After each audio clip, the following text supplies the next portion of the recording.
গোমাংস বুঝেই কার জবদ জଣେ ଅଟକ। ଭଦ୍ରକ ବାଇପାସ ରୋଡ 3 ନମ୍ବର ପୋଲ ନିକଟରୁ ଧରା ହେଲା ଗୋମାଂସ ନେଇ ଯାଉଥିବା ଗାଡ଼ି।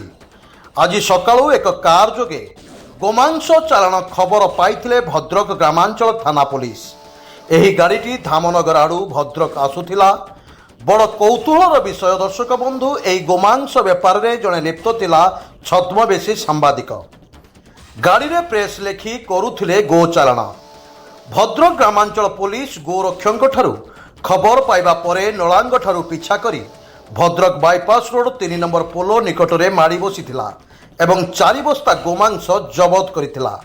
ଜଣେ ଯୁବକକୁ ମଧ୍ୟ ଅଟକ ରଖିଛି ପୋଲିସ।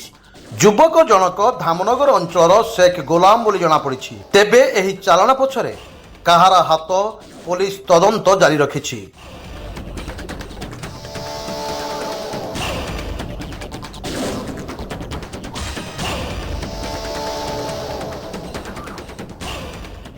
ଭଦ୍ରକରୁ ଅବଦୁଲ ଫିରୋଜ ଖାଁଙ୍କ ରିପୋର୍ଟ, ସ୍ୱତନ୍ତ୍ର ଓଡ଼ିଶା ଲାଇଭ୍।